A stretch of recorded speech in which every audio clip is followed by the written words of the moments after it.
सर्वांची टाळ्यांची अपेक्षा मात्र पाठीमागे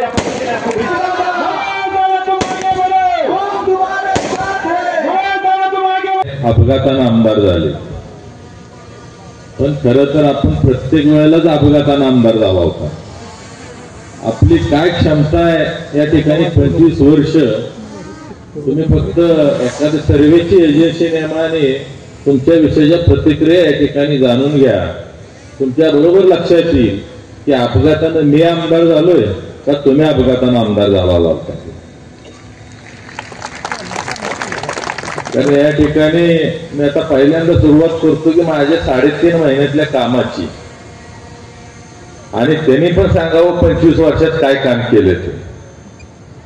आज या ठिकाणी आपण ज्या व्यासपीठावर उभा आहे तिथून पुढे जो पहिला जो काही दिसतो ना जाणारा हायवे, त्या संदर्भात उमरजकर ग्रामस्थ बऱ्याच वेळा त्यांच्याकडे जाऊन आले, पण त्यांच्याच्याने कधी हो बी नाही, नाही बी नाही, गुबू गुबू नुसतं, बाकीचं काय नाही.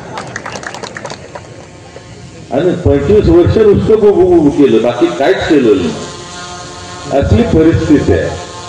त्या पुलाच्या बाबतीत आणि त्या ठिकाणी पलीकडच्या बाजूला रस्ता रोको केलं. त्या उमरजकर ग्रामस्थांना रस्त्यावर त्यावेळेला पोलीस मंडळी येऊन देत नव्हते. त्यावेळेला मी काय आमदार नव्हतो, पण त्या ठिकाणी म्हटलं की हा सगळ्यात महत्वाचा ज्वलंत असा प्रश्न आहे.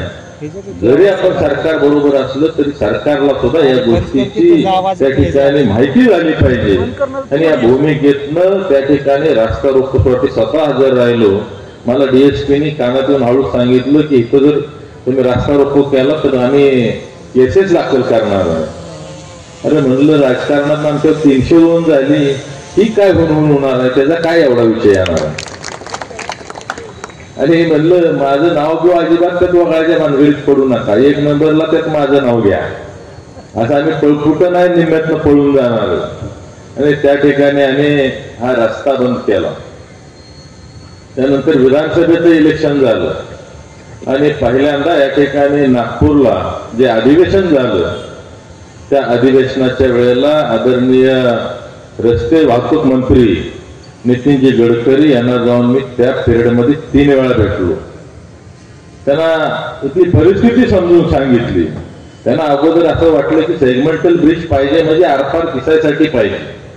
त्यांना समजून सांगितलं की दोन्ही बाजूला जी काय बाजारपेठ आहे अजिबात बाजूला सरण्यासाठी या ठिकाणी जागा नाही. मला म्हणले तुम्हाला ते सर्व्हिस रोड मोठे करून दिले तर काय अडचण नाही. आज म्हणलं त्या पद्धतीची तिथलं स्ट्रक्चर नाही. गाव अर्ध या बाजूला आणि अर्ध पलीकडच्या बाजूला. गावातल्या लोकांना अलीकडे पलीकडे सलग करावं लागतं. त्याच पद्धतीनं या ठिकाणी 3 साखर कारखाने या पट्ट्यामध्ये आहे, 3 जिल्हा मार्गामधून जातात. आणि हे ऐकून घेतल्यानंतर त्यांना ते योग्य बाजू वाटली आणि त्या ठिकाणी त्यांचे ठेंग म्हणून त्या ठिकाणी एक तांत्रिक सल्लागार आहे, त्यांना दुसऱ्या दिवशी बोलवून घेतलं आणि समोर त्या ठिकाणी आम्ही चर्चा केली. त्यांना ते योग्य वाटलं. त्यांनी त्या तिथं व्हिजिटसाठी त्यांना पाठवलं आणि त्या माध्यमातून या ठिकाणी जुनं जे काय बोगदे मोठे करण्याचं होतं, बाकीची कामं होती, त्याला त्या ठिकाणी त्यांनी स्थगिती दिली. ते काम या कॉन्ट्रॅक्ट मधून काढून टाकलं आणि त्यानंतर या ब्रिजचं नवीन डीटीपी बाकीच्या गोष्टी या ठिकाणी चालू आहे.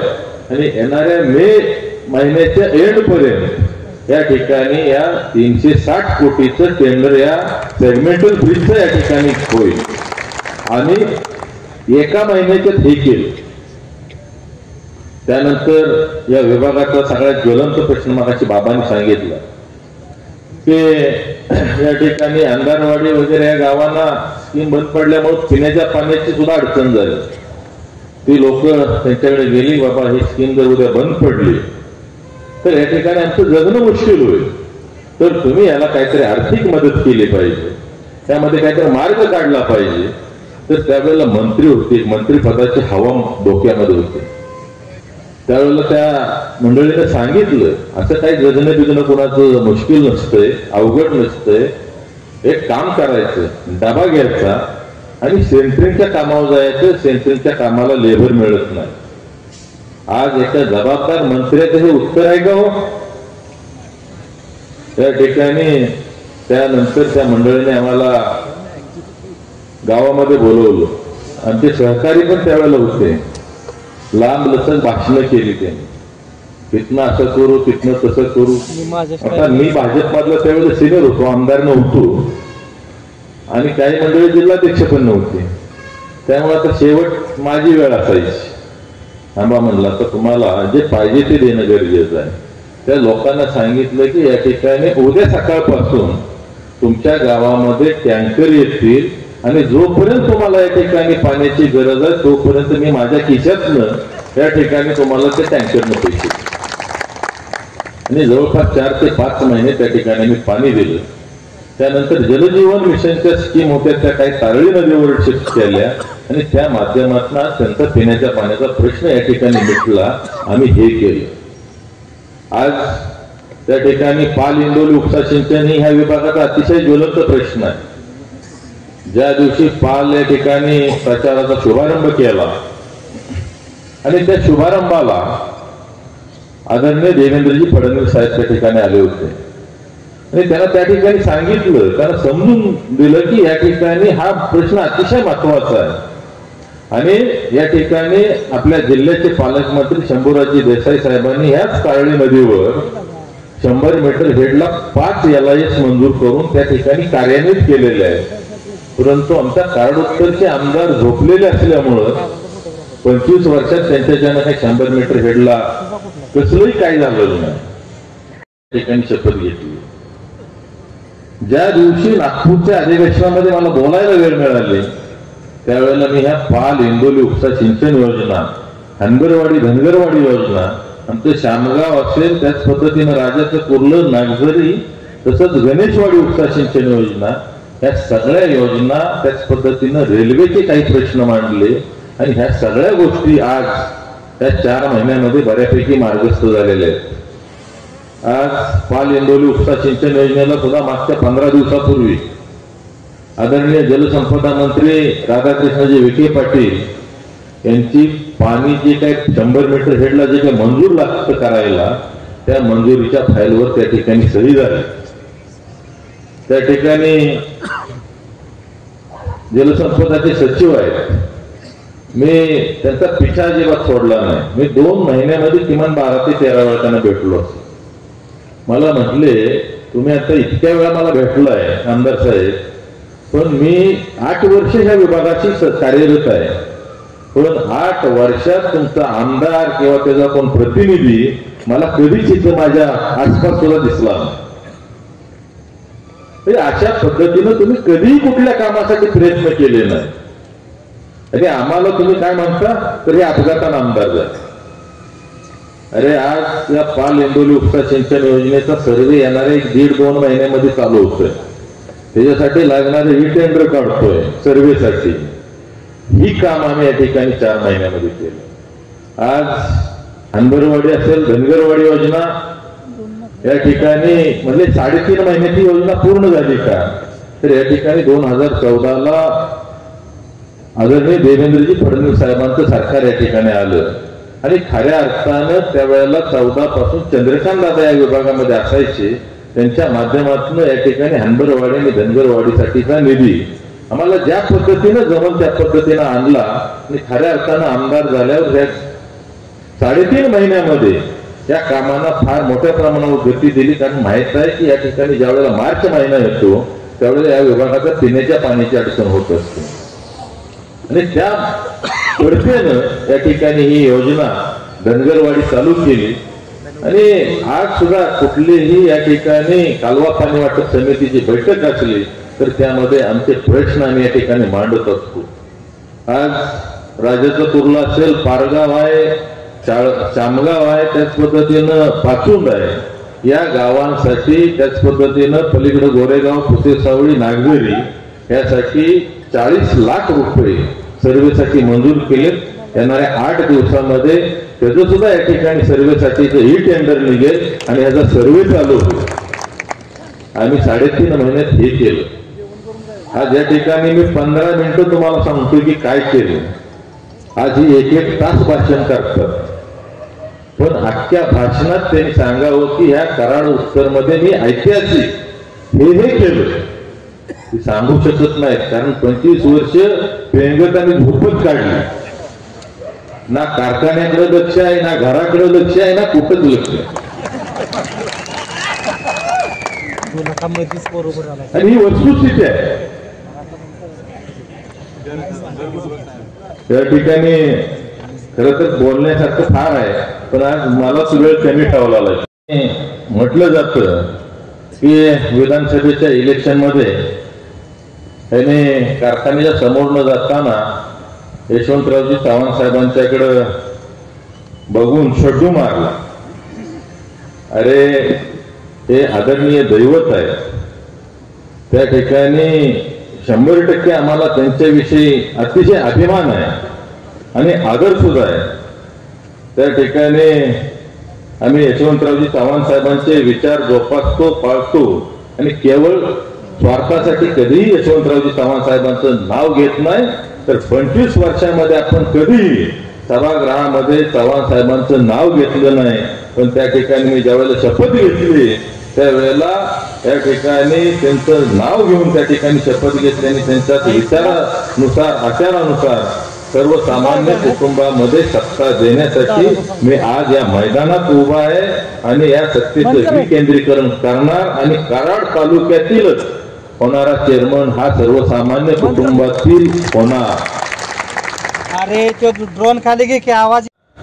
त्या दिवशी तशी सुचलं की आता भंगार भिंगार सगळं उचललं पाहिजे, नाहीतर जशी वादळात आमदारकी गेली तशी परवाच्या स्फोटात 100% बॉयलरचा जे स्फोट झाला ना ESPचा, त्यात कारखाना 100% जाणार आहे. मी तुम्हाला सांगतो. आणि तुम्ही काय करता, निवडणूक आली की तेवढ्या पुरता दर द्यायचा ऊसाचा, आणि इतर वेळेला मात्र दराचं बाकीचं काय विषय नसतात. तुम्ही आजपर्यंत दर 5 वर्षाचा रेकॉर्ड काढा, त्यामध्ये तुम्हाला प्रत्येक वेळेला जाणवल ज्या वर्षी इलेक्शन आहे त्या वर्षापुरता दर द्यायचा. त्या कारखान्यामध्ये जे काही कामगार आहेत ते गेले अनेक वर्ष काम करतायत, पण त्यांना आज अखेर तुम्ही परमनंट सुद्धा केलेलं नाही. आणि या ठिकाणी ज्या वेळेला उद्या आमच्याकडे सत्ता येईल त्यावेळेला एकाही कामगारावर, कुठल्याही कामगारावर आकसानं कसली कारवाई करणार नाही. त्यांना त्या ठिकाणी परमनंट जे पात्र कामगार आहेत त्यांना 100% आम्ही परमनंट करणार. त्यांना त्यांचे न्याय हक्क त्या ठिकाणी देणार. आणि ज्यांनी गावातल्या जमिनीचे दर वाढवलेत ना त्यासनी, कारण यांची जी काही विचारसरणी फार विचित्र आणि विकृत अशा पद्धतीची ही विचारसरणी. आज जर आपण बघितलं तर ह्या वेळेला म्हणतात की सह्याद्री चालवणं हे फार अवघड गोष्ट आहे. अरे या ठिकाणी आम्ही तुम्ही 3.5 वर्ष झालं एक्सपान्शन करताय, पण आम्ही पडळच्या माळरानावर ज्या दिवशी नारळ फोडला त्या दिवसापासून 11व्या महिन्यामध्ये त्या ठिकाणी आम्ही साखर काढलेली. त्यामुळं तुम्ही किती कर्तबगार आहे, आमच्याकडे काय कर्तबगार आहे ही सांगायची गरज नाही. आणि तशा ठिकाणी 12 महिन्याचा ऊस असतो सगळा, 11-12 महिन्याचा. त्या ऊसाला सुद्धा आम्ही गेल्या वर्षी 3051 रुपये दर दिला आहे. आणि तुम्ही 20 महिन्याच्या ऊसाला 3100 रुपये दर दिला. मला जर सगळा ऊस जर असा दिला ना इथनं घेऊन पडला 3500 रुपये दर दिला. म्हणजे अशा पद्धतीचं या ठिकाणी आज सह्याद्रीला तर या ठिकाणी दर देणे का फार अवघड गोष्ट नाही. ठीक आहे, आता तुम्ही 500 कोटीचा बोजा करून ठेवलाय त्याच्यावर, पण तो फेडणं सुद्धा काय फार अवघड असं समजायचं कारण नाही. त्याला मनगटामध्ये ताकद असल्यानंतर त्या ठिकाणी 17-18 लाख क्रशिंग केलं की हा बोजा 1-2 वर्षाच्या खाली येईल. त्यांना 7,500 सुद्धा कारखाना चालवता येत नाही. तुम्ही इतर वेळेला बघा हे काय सांगतात, कारखान्याची कॅपॅसिटी काय, तर 10,000 टनाची कॅपॅसिटी आहे. आज तुम्ही ऍव्हरेज जर काढलं तर 7,000-7,500 टनाच्या वर या ठिकाणी कधी क्रशिंग झालेलं आपल्याला पाहायला मिळत नाही. आणि ते करताना सुद्धा 1,500च्या सोनेऱ्याच्या टोळ्या आणाव्या लागतात आणि त्यानंतर मग या ठिकाणी यांचं 7,000-7,500 क्रशिंग चालतं. तुम्ही म्हणताय का 11,000 चालवणार आहे. अरे टोळ्या कुठून आणणार, तुम्हाला 7,000ला तुम्हाला टोळ्या मिळत नाही. पण आम्ही असल्या दुष्काळात 6,000 कारखाना चालवतो. तुम्हाला 100% सांगतो की हा कारखाना पण 12-13,000 तुम्हाला चालवून जातो. आणि जे काय ऊस प्रत्येक वेळेला काडी लावून जी न्यायची पद्धत आहे आज आडसाली उसाला सुद्धा इथं बसलेल्या सगळ्यांनी काडी यंत्रणा एकदा लावलेली आहे आणि तशा पद्धतीनं त्या ठिकाणी आपला ऊस गेलेला आहे. त्यामुळं तो ऊस कसल्याही परिस्थितीत फेब्रुवारीच्या आत आडसाली सगळा जो ऊस आहे तो या ठिकाणी आम्ही 100% संपवण्याचे नियोजन करू आणि त्या माध्यमातून शेतकऱ्याला दिलासा देण्याचा प्रयत्न करू. आज फेब्रुवारीपर्यंत जर आडसाली ऊस गेला तर ऑटोमॅटिक फडवा ऊस सुद्धा शेतकरी आपल्यासाठी ठेवतील. पण मेलाच जर आडसाली ऊस जाणार असला तर फडवा तुम्हाला ठेवून काय जुलैमध्ये गाळायचा का ऑगस्टमध्ये गाळायचा, ही परिस्थिती आहे. आज तुम्ही म्हणता की 2014ला आदरणीय देवेंद्रजी फडणवीस साहेबांचं सरकार आलं आणि मला त्या ठिकाणी परवानगी मिळाली नाही. अहो पण 2009 सालापासून तुमच्याकडं 6,000 12,000 हेक्टर पर्यंत ही नोंद होत होती, पण तुम्ही ते या ठिकाणी ऊस उचलू शकत नव्हता. आणि या ठिकाणी त्याच्या अगोदर जर बघितलं तर तुमच्याकडे सरकार तुमचंच होतं. आज तुम्ही 17.5 वर्ष 25 वर्षातली कायम सत्तेमधले आमदार होता, पण तुम्हाला काय करण्याची मानसिकता या ठिकाणी तुमची नव्हती. त्यामुळं तुम्हाला मी सांगतो की या ठिकाणी ह्यांच्या 35 वर्ष या ठिकाणी चेअरमन आहेत, त्यांच्या गलथान कारभारामुळं खरं तर आज कारखाना अडचणीत आला आणि अशा कंपनीला ह्यांनी कॉन्ट्रॅक्ट दिले की 10 वर्षात त्यांनी कुठेही कारखाना उभा केला असला. माझा त्यांना प्रश्न आहे की तुम्ही एखाद्या ठिकाणी बाबा ह्या कंपनीने ह्या 10 वर्षात कारखाना उभा केलाय आणि फार चांगलं रेप्युटेशन आहे म्हणून मी यांना या ठिकाणी हे टेंडर दिलं, हे वर्क ऑर्डर दिली असं सांगावं. त्यांनी जवळपास 418 कोटी रुपयाला या ठिकाणी हे काम दिलेलं आहे. शेजारी कृष्णा सहकारी साखर कारखाना आहे, 250 कोटी रुपयांमध्ये या ठिकाणी हा कारखाना त्यांनी 13,000 क्षमतेचा एका वर्षामध्ये त्यांच्या सैन्य एक्सपान्शनची परवानगी घेऊन उभा केला आणि 418 कोटी रुपयाला हा कारखाना त्यांनी एक्सपान्शनला दिला. आज 3.5 वर्ष झाली तरी सुद्धा आज कारखाना या ठिकाणी चालू नाही. ह्या इलेक्शनच्या गडबडीमध्ये कुठंतरी त्या ठिकाणी बॉयलर मधून धूर काढायला गेले, पण त्या ठिकाणी तुम्ही बघितलंय ESPचा कशा पद्धतीने स्फोट झाला. ही जर चांगली रेप्युटेड कंपनी असती तर या ठिकाणी ही परिस्थिती तयार झाली नसते. आज जर आपण बघितलं तर यांच्याकडे ती क्षमताच नाही. आज यांनी पैसे कशाचे दिले तर फॉर्च्युनरचे दिले त्या शोरूमला आणि गाडी कुठली घेऊन आले तर जीप गाडी घेऊन आले. मग आता हे मधलं पैसे कुठे गेलो हा विचार करण्यासारखा विषय आहे ना. आज अशा पद्धतीचं ह्या ठिकाणी फार चुकीच्या पद्धतीनं या कारखान्यामध्ये आज कारभार झालेला आपल्याला पाहायला मिळतंय.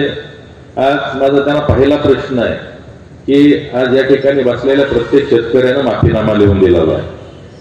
आज हा माफीनामा लिहून घेऊन नक्की कारखान्याला काय फायदा झाला, काय 10-20 कोटी रुपये त्यातनं माफीनाम्याबरोबर आले का, तर काही झालं नाही. हे त्यावेळेला मंत्री होते, त्यांच्या डोक्यात मंत्रीपदाची हवा होती. त्यांनी फक्त आपल्याला एकच दाखवलं की या कारखान्याचा मी चेअरमन नसून मी मालक आहे आणि तुम्ही सभासद हे या कारखान्याचे मालक नाही. एवढं एकमेव एक दाखवण्यासाठी त्यांनी आपल्याकडून माफीनामे लिहून घेतले. कधी त्या कारखान्याच्या प्रचाराच्या निमित्तानं गेलं की मला असं वाटलं की आता थोडंसं माफीनामा शेतकरी विसरले असतील, पण राहायला तर हळूच कानात येऊन सांगतील तेवढं माफीनामा बोला, अजून आमच्या डोक्यातनं तू माफीनामा गेला. म्हणजे ही परिस्थिती आहे. आज मी कितीतरी सभेत त्यांना विचारले की तुम्ही नक्की माफीनामा लिहून घेऊन नक्की काय फायदा झाला, किंवा त्याचं उत्तर द्या की माफीनामा लिहून घेण्याचा फायदा काय.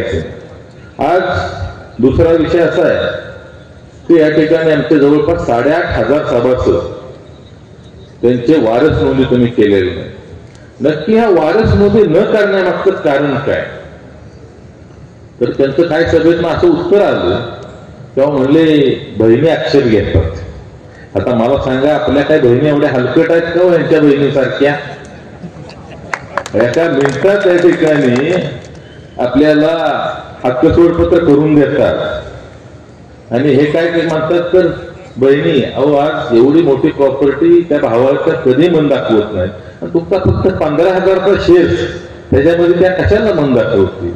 म्हणजे आज तुमच्यासारखं सगळं जग नाही, फार दिलदार माणसं या ठिकाणी, शेतकरी इतकं दिलदार कोण नसते. पण आज त्यांना 8,500 लोकांना या ठिकाणी वंचित ठेवण्याचे एकच कारण आहे की तुम्ही बाकीचं काय नाही, तुम्ही सभासद म्हणून राहा, पण तुम्हाला मतदान नाही करता आलं पाहिजे. आता 8,500 म्हणजे 38,000 30,000च मताला आले. पुढच्या इलेक्शन पर्यंत त्यातली 2-5 जातील, ती परत 25, परत 20, असं करत करत या ठिकाणी या संस्थेवर कंट्रोल करायचा. त्याच्यापेक्षा तुम्ही कारभार जर नीट केला असता तर 50 वर्ष लोकांनी दिलीच ना तुम्हाला. परंतु या ठिकाणी तुमचा जो काय हा ढिसाळ कारभार आहे, ह्या ढिसाळ कारभाराला कंटाळून खऱ्या अर्थानं त्यावेळेला जनतेनं हे इलेक्शन हातामध्ये घेतलं. मी आज तुम्हाला सांगतो की आज मागच्या वेळेला मी 10 वर्षापूर्वी सहकारी साखर कारखान्याची निवडणूक लढवली होती. आम्हाला सुद्धा पॅनल त्यावेळेला पूर्ण करता आलं नव्हतं. 20च त्या ठिकाणी संचालक पदासाठी उमेदवार आम्ही उभे केले होते. परंतु लोक दारामध्ये गेल्यानंतर म्हणायचे इलेक्शन लावलं पाहिजे, पण तुम्ही उभं राहा असं म्हटलं की मात्र सभासद म्हणायचे तेवढं काय सांगू नका, मतं देत. म्हणजे ती परिस्थिती होती. ह्या वेळेला तर थांबवता मला नाकीनं वाटलं. म्हणजे आज माणसाची मानसिकता बदललेली आहे आणि लोकांना एक फार मोठी चीड आहे. त्यावेळेला सुद्धा लोकांनी मतं दिली, जवळपास 9,500-10,000 10,000 मतं दिली. त्यावेळेला ती मतं काही कमी नव्हती, पण त्यानंतरचा जो काय कारभार हा अतिशय गलथान अशा पद्धतीचा कारभार आहे. त्यामुळे जसं विधानसभेचं इलेक्शन या ठिकाणी लोकांनी हातामध्ये घेतलं होतं, जनतेनं हातामध्ये घेतलं होतं, त्याच पद्धतीनं यावेळेला या ठिकाणी जे कारखान्याचं इलेक्शन आहे ते आमच्या सर्व सभासदांनी हातामध्ये घेतलंय. आपण बघतोय नवीन शेअर्स तर काही कोणाला 95% दिला नाही, फक्त त्यांच्या चिरंजीवाला बहुतेक पोटात असताना त्यावेळेला दिला असेल. आपल्याला म्हणलं की शेअर्स बंद आहे, पण या ठिकाणी ज्या सभासदांच्या नावावर 5 शेअर्स 4 शेअर्स आहेत, आज त्यांना 2 मुलं आहेत, कोणाला 3 मुलं आहेत, ते रक्ताच्या नात्यामध्ये या ठिकाणी आम्ही त्या सगळ्या सभासदांना ते शेअर्स डिवाइड करून देणार आणि या ठिकाणी या कारखान्यामध्ये त्यांना सुद्धा आम्ही भागीदार करून या ठिकाणी घेण्याचं धोरण आमचं या ठिकाणी 100% आहे. आज ऊसाच्या बाबतीत एवढं राजकारण चालतं, नोंदीपासून घोळ चालू असतो, कोणालाच कधी तारीख टाकून नोंद दिली जात नाही. आज आमची भूमिका आहे की ज्या ज्या ठिकाणी हे गट ऑफिसेस आहेत त्या गट ऑफिसला दर 7 दिवसानं कन्फर्म झालेल्या नोंदी त्या ठिकाणी बोर्डवर लावल्या जातील, आपल्याला व्हॉट्सअपवर टाकल्या जातील, की ज्या माध्यमातून आपल्यावर ऊस तोडीच्या बाबतीत कसलंही राजकारण आणि अन्याय होणार नाही अशा पद्धतीचं नियोजन आपण या ठिकाणी करणार आहोत. आज मोफत साखरेच्या बाबतीत बोलायचं झालं तर या ठिकाणी तुम्ही बघितलंय, आमदार या ठिकाणी आमदारकी जायच्या अगोदर 1 वर्षांनी 7 रुपयाची साखर 10 रुपये गेली. त्यावेळेला परवडत नव्हते. आणि ज्या दिवशी आमदारकी गेली की तुम्हाला ही कुठनं सुबुद्धी सुचली, ह्याच्या अगोदर तुम्हाला परवडत नव्हते आणि एका झटक्यात मोफत करून टाकली. पण ती एप्रिल महिन्यामध्ये आपणच ती साखर मोफत आपल्याला घरपोच देणार आहे, एवढं या ठिकाणी मी या सभेच्या माध्यमातून सांगतो. आज कामगारांच्या बाबतीत मी मगाशी सांगितलं, आठसानं कोणावरही कारवाई करणार नाही. त्या ठिकाणी योग पात्र कामगाराला या ठिकाणी 100% न्याय देणार आहे, त्यांना या ठिकाणी परमनंट करणार आहे. आणि आज बऱ्याच वेळा माझ्याकडे तक्रारी येतात, अहो हे या ठिकाणी प्रचार करतात कामगार, त्यांना सांगितलं जरा तुम्ही थांबा, जी त्यांच्या फार विश्वासातले तेचने विचारा हे काय सांगते तिथे सांगते की बदल केला पाहिजे. आणि काय अशी मंडळी आहे की जी समोर दिसली तरी सभासदाच्या मस्तकाची शिर हलते. त्यामुळं ही चाललंय ही अतिशय योग्य पद्धतीनं चाललंय. आज आपल्याला विधानसभेला सुद्धा या मंडळींनी मतं दिली. त्यावेळेला 100% आपल्याला कारखान्याला सुद्धा 100% ही कामगार मंडळी आपल्याला सहकार्य करणार आहे. आणि मला खात्री आहे की आज त्यांचं सुद्धा फार मोठ्या प्रमाणावर पिळवणूक केलेली आहे. बऱ्याच ठिकाणी आज बघतो सगळी कॉन्ट्रॅक्ट सिस्टीम यांनी करून टाक, फक्त बागॅस आणि शुगर हाऊस जर सोडलं हमालीचं तर बाकीचे सगळे कामगार आहेत या ठिकाणी सह्याद्रीच्या पेरोलवर आपण घेणार आहे. त्यांना ESI असेल, त्याच पद्धतीनं त्यांच्या PF असेल, ह्या सगळ्या गोष्टी आपण या माध्यमातून व्यवस्थित क्लिअर करणार आहे.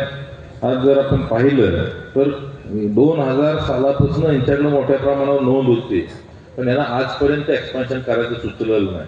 आता सुद्धा केलं एक्सपान्शन, ते आपल्याला टेक्निकली साऊंड असणाऱ्या माणसांच्या कडूनच चालवावं लागलं आणि त्यांच्याकडं 100% ही काय क्षमता नाही आज 17-18 लाख टन क्रशिंग करू, लवकरात लवकर हा कारखाना कशा पद्धतीनं कर्जमुक्त करता येईल त्याचं नियोजन करू आणि त्या माध्यमातून येणाऱ्या काळामध्ये शेतकऱ्याला या महाराष्ट्रातला 1 नंबरचा दर देण्याचा मॅक्झिमम प्रयत्न करू की जो ह्याने आजपर्यंत कधी दिला नाही, परंतु जास्तीत जास्त दर या ठिकाणी आपल्याला दिला जाईल. आज आपण जर पाहिलं तर कारखान्याच्या आजूबाजूला 10 किलोमीटर एरियामध्ये त्या ठिकाणी भाजीपाल्याचं पीक करता येत नाही. लोक वाट बघतात हा कारखाना कधी बंद होतोय का, तर एवढ्या मोठ्या प्रमाणावर काजळी आणि त्या ठिकाणी राख जात असते आजूबाजूला.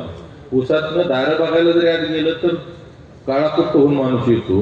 अशा पद्धतीची परिस्थिती त्या 10 किलोमीटर मध्ये आहे. मला एक दिवस उत्तर कोपर्ड्यात जेवायला बोलवलं. त्या ठिकाणी नळ सोडला तर काळं पाणी यायला लागलं. अरे म्हणजे हे काय येते, म्हणजे हे दाखवासाठी तर तुम्हाला आणलं आणि तुम्ही पहिले इलेक्शन लढवा म्हणले इथं सत्तांतर करा, आमच्या पहिल्या या राखेचा बंदोबस्त करा. पण आज राखेचा बंदोबस्त करणं हे काय अवघड नाही. राखेचा बंदोबस्त करायचा त्याची पाठ फुटला आहे. त्यामुळं या ठिकाणी जे काही जुना SP असेल किंवा जे असेल त्यामध्ये ऍडव्हान्स टेक्नॉलॉजी आणून 100% तो जो काही एरिया आहे हा आम्ही राखमुक्त करणार. कारण तुम्ही जर पडळ कारखान्यावर जावा, इतर कारखान्यावर जावा, जे नवीन कारखाने अजिबात तुमच्या अंगावर कुठेही कसली राखेचा कण त्या ठिकाणी येत नाही का, त्या एरियामध्ये सुद्धा येत नाही. अशा पद्धतीचा खर्च करणं, आज प्रदूषणापासून या ठिकाणी आपली सभासदांना मुक्तता करणं ही खरं तर या ठिकाणी काळाची गरज आहे. त्याच पद्धतीनं या ठिकाणी जो काय आमची मुळात भूमिका आहे की या ठिकाणी आम्ही तुम्हाला शेडू मारला होता निवडून आलं आणि ते बी तुमच्या घरासमोर फुटभर गुलाल टाकून मारला होता. 10 तारखेला सुद्धा त्याच ठिकाणी परत एकदा फुटभर गुलाल टाकून त्याच ठिकाणी शेडू मारणार आणि ती ताकद या ठिकाणी आपण सगळेजण देणार. आणि सगळ्यात महत्वाचं म्हणजे ज्या दिवशी या कारखान्यामध्ये परिवर्तन होईल त्यावेळेला संचालक मंडळाचा पहिला ठराव हा असेल की या कारखान्याचं नाव इथून पुढं आदरणीय यशवंतरावजी चव्हाण साहेब सह्याद्री सहकारी साखर कारखाना, जे की तुम्ही जिंदगीत करू शकत नाही. तुम्ही कुठलं नाव टाकणार तर तुमच्या पॅनलचं नाव, पण आमच्याकडे आदरणीय यशवंतरावजी चव्हाण साहेबांसाठी त्यांच्यासाठी आदरणीय तर आहेतच, पण आज ते महाराष्ट्राचे शिल्पकार आहेत. तुम्ही नेमकं त्यांचं नाव घेतलं, त्यांच्या नावावर इतके दिवस तुम्ही मताचा जोगवा मागितला, पण नेहमी वर्तन त्याच्याबरोबर उलट केलं. आज जर आपण पाहिलं तर या ठिकाणी यांच्याकडं आमदार हेच, चेअरमन कारखान्याचे हेच, त्या ठिकाणी शिक्षण संस्थेचे चेअरमन हेच, पाणी पुरवठ्याचे हेच, गृहनिर्माण संस्थेचे चेअरमन हेच. जर का हे आमदारकीला पडले नसते ना तर नवीन जी काय येणाऱ्या पिढीला काय वाटलं असतं माहितीये का, की एवढं यशवंतराव चव्हाण साहेबांचं सारखं नाव घेतात, सगळं करतात, म्हणजे बहुतेक यशवंत विचार हेच. स्वतःच्या जवळ स्वतःच्या घरात फक्त 10 पदं घेणं म्हणजे यशवंत विचार, असं यांनी विचार बदलायला पण मागं पुढे बघितलं नसतं. आता तो मुद्दा जरा बाजूला सरला की या ठिकाणी यांनी काय सांगितलं म्हणले यांच्या बंधूलाच एमडी करायसाठी यांचं ही सगळं चाललंय. मी परवाच्या बी सभेत सांगितलं आमचा टर्नओव्हर 1000 कोटीचा आहे, मलाच ती परवडणार नाही, माझ्या बंधूला परवडायचं तर विषय लय लांबचा आहे. त्यामुळं आणि सगळ्यात महत्वाचं तुम्ही सहकार मंत्री म्हणून काम केलेलं आहे. तुम्हाला एक साधं माहीत पाहिजे की यावेळेला ज्या वेळेला एमडी असतं त्याला एमडीचं पॅनल असतं आणि त्यामध्ये महाराष्ट्र सरकार त्याची परीक्षा घेत असतं, मुलाखती घेत असतं, त्यानंतर एमडी पॅनलवर माणूस जातो. आणि मुलाखतीच द्यायला परीक्षाच द्यायला कधी जाणार नाही तर एमडी व्हायचा संबंध येतो कुठं आणि नियुक्ती करायचा संबंध येतो कुठं. म्हणजे आपलं हे ज्ञान सुद्धा बहुतेक मला वाटतं वडिलांनी ठेवलेलंच एमडी आजपर्यंत असणार आहे तिथं. त्यामुळे याची माहीतच नाही एमडी पॅनल असतं किंवा काय असतं. याच्या बुद्धीची त्या ठिकाणी 100% कीव करावी वाटते. आज जर आपण पाहिलं तर मगाशीच मी सांगितलं की इतर कारखान्यामध्ये अतिशय चांगल्या पद्धतीचं नियोजन असल्यामुळं हा सह्याद्री कारखाना हा तसं बघितलं तर महाराष्ट्रातला 1 नंबरचा क्रशिंग करणारा कारखाना होता. पण आज तुम्ही जर बघितलं तर जिल्ह्यात सुद्धा हा कारखाना 1 नंबरचं क्रशिंग करणारा राहिला होता. आज यांच्या मागणं कितीतरी कारखान्यांनी कॅपॅसिटीज वाढवल्या, परंतु ह्यांनी फक्त आपलं स्वतःचं घर भरणं, आपली स्वतःची कुटुंब चालवणं आणि या माध्यमातून फक्त ह्यांनी तेवढंच केलं, ह्याच्यापेक्षा वेगळं या ठिकाणी अजिबात काही केलेलं नाही. आज प्रत्येक माणसाचा या ठिकाणी ऊस जाळून गेला आहे. त्यामुळे प्रत्येकाच्या डोक्यात ही गोष्ट आहे. अगदी मी सकाळी शाळगावला गेलो होतो, त्या एका शेतकऱ्यांनी मला सांगितलं, म्हणले माझा बरोबर 7 वर्षापूर्वी अडसाली ऊस माझा जाळून घालावा लागला. त्या दिवसापासून मी ह्या कारखान्याला ऊस नाही घातला. त्या दिवशी शपथ घेतली, जोपर्यंत या कारखान्यात परिवर्तन होत नाही तोपर्यंत त्याला ऊस सुद्धा घालणार नाही. म्हणजे ही परिस्थिती आहे. सैदापूरला गेलो परवा, सैदापूरमध्ये जवळपास 250 सभासद आहेत. त्यातले जवळपास 150 सभासद त्या दिवशी हजर होते. मी जाणार आहे म्हटल्यानंतर त्यातल्या एका सभासदांनी सांगितलं, म्हणले मी 2007 साली या ठिकाणी ह्यांना वारस नोंदीचा अर्ज दिलेला आहे, पण 3 वर्ष मी कागदावर लागल ती कागद दिली, सगळं केलं, आणि पुन्हा ठरवलं ही काय आपला वारस नोंद काय करू शकत नाही. मला परवा त्यांनी सांगितलं की आता एक काम करा, म्हणले परिवर्तन तर होणारच आहे, म्हणले 100% ही बाकीची येते मी सगळ्यांना या ठिकाणी यातली 15-20 जण मीच बोलवून आणलेली. परिवर्तन 100% करायचं. ज्या दिवशी परिवर्तन होईल त्यावेळेला आता काही माझं तर वय झालंय, म्हणजे डायरेक्ट नातवाच्या नावावर तेवढा माझा शेअर्स करा म्हणजे अशी परिस्थिती यांनी आणलेली आहे. यांना असं वाटत होतं की आपल्याला विचारणारा कोणच या ठिकाणी येणार नाही, आणि मी जसे वडील आमदार, मी आमदार, पोरग नातू सगळीच आमदार आणि सगळीच कारखान्याचे चेअरमन होणार. पण या ठिकाणी यावेळेला कराड उत्तरच्या जनतेनं ठरवलंय की यावेळेला 100% आपल्याला परिवर्तन करायचं, आणि या परिवर्तनाच्या दिशेनं आज हे इलेक्शन गेलेलं आहे. आज जर आपण बघितलं तर सुरुवातीला मधल्या 2-3 दिवसामध्ये थोडं फिरंगी झालं, असं झालं तसं झालं, वातावरण होतं का तर 100% होतं.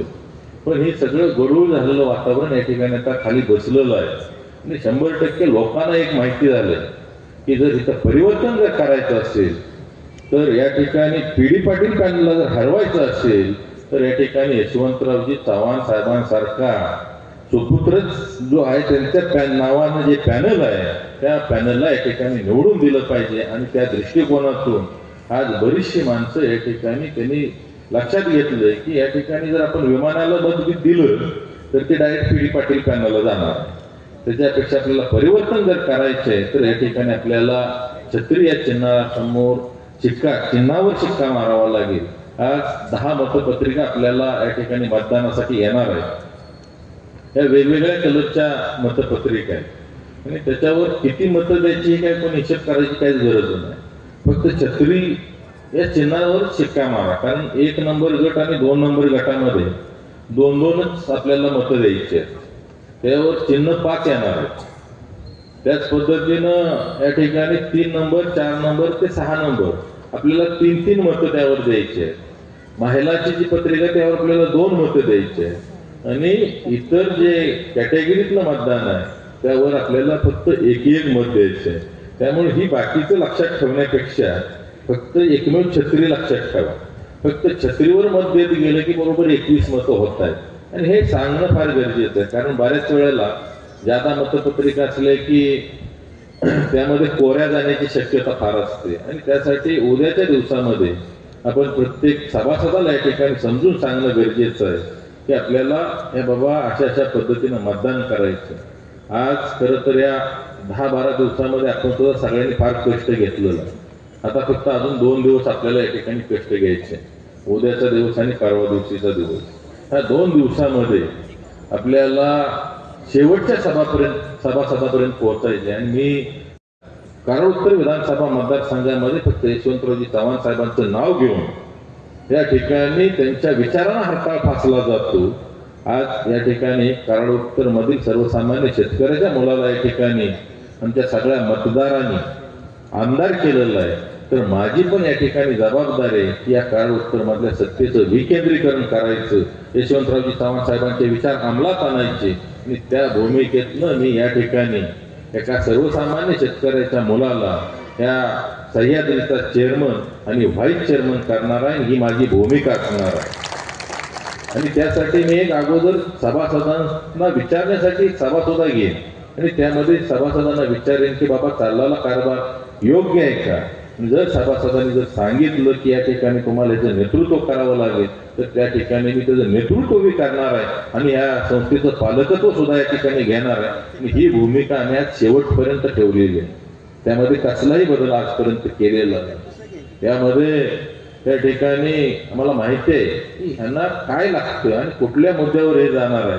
म्हणून मी मसूरच्या सभेत एवढं पण सांगितलं, सातारा तालुक्यात तशी घोरपडीची मतं 700 तरी मतं असतील माझ्या अंदाजाने, पण घोरपडे नावाचा सुद्धा कोण म्हणलं उभं राहायचं नाही, का तर परत तेवढंच कुंचून इथं वाजवलं जाईल. पण मला बरेच जणांनी सांगितलं की जे स्वतः कराडचं आहे म्हणतात, खरं तर ते दक्षिण मधले आहे, पण त्यांनी जेवढं आमच्यासाठी इथं काय केलं नाही, त्या पाणी प्रश्नासाठी काही केलं नाही, त्याच्यापेक्षा जास्त आम्हाला आत्ताच्या नव्या कराडच्या आमदारांना केलेलं आहे. त्यामुळे आम्हाला ह्यांची जी काय भागवारी करायची, बुद्धिभेद करायचा, या गोष्टीला आम्ही कुठेही थारा देणार नाही. आणि या भूमिकेतनं आज मतदार या ठिकाणी आपल्यावर विश्वास टाकलेला आहे. त्यामुळे 100% मला खात्री आहे की चांगल्या फरकाने या ठिकाणी परिवर्तन तर घडवूयात, परंतु सह्याद्री हा कारखाना लवकरच येणाऱ्या काळामध्ये फक्त महाराष्ट्रातीलच नाही तर देशातील एक अग्रगण्य कारखाना म्हणून येणाऱ्या काळामध्ये नावारूपास येईल, एवढंच अभिवचन आपल्याला या ठिकाणी देतो. आणि आपलं चिन्ह छत्री आहे, छत्री फक्त 2 दिवस लोकांच्या मनामनामध्ये बिंबवायचं काम तुम्ही या ठिकाणी करा. आणि तुम्ही आज राजकारणाच्या हे कुठेही जाऊ नका. गावातल्या पार्टीला कोण अमुक गटाचा कोण तमुक गटाचा अजिबात तसलं काय डोक्यात घेऊ नका, कारण प्रत्येक सभासदाला यांचा त्रास झाला. आणि हे इलेक्शन सहकारी संस्थेचं आहे, हे कुठल्या राजकीय पक्षाचं इलेक्शन नाही. त्यामुळे त्या प्रत्येक सभासदानं ठरवले आता आपल्याला संधी आली, त्यामुळे त्यांना सुद्धा तुम्ही हाक मारा, 100% ते तुमच्या बरोबर येणार आहे. आज आपल्या बरोबर जर पाहिलं तर व्यासपीठावर जी आज मंडळी बसलीत ना, हे प्रत्येक एक जण 500,000 मतं आणण्यासारखी एक माणसं आहे. आज आपल्या बरोबर अख्खी रयत संघटना आहे. आदरणीय विलास काकांनी ज्या सहकार या कराड तालुक्यामध्ये वाढवला, कराड तालुक्यात नाही तर संपूर्ण जिल्ह्यामध्ये वाढवलं, एक अतिशय आदर्श अशा पद्धतीचं सहकारामधलं एक नेतृत्व आणि त्यांच्या माध्यमातून ही तयार झालेली सगळी काय रयत संघटनेची फळे, त्याच पद्धतीनं आदरणीय उदयदादा हे आपल्या पाठीशी आहेत. ह्या माध्यमातून आपल्याला सहकारामध्ये हा सह्याद्री सहकारी साखर कारखाना अतिशय चांगल्या पद्धतीनं चालवून आणि या ठिकाणी यामध्ये परिवर्तन घडवून पुन्हा एकदा सभासदांना न्याय देण्यासाठी छत्रीच्या चिन्हावर शिक्का मारा, एवढंच आपल्याला या ठिकाणी अभिवचन देतो किंवा आपल्याला मागणी मागतो. जय हिंद, जय महाराष्ट्र.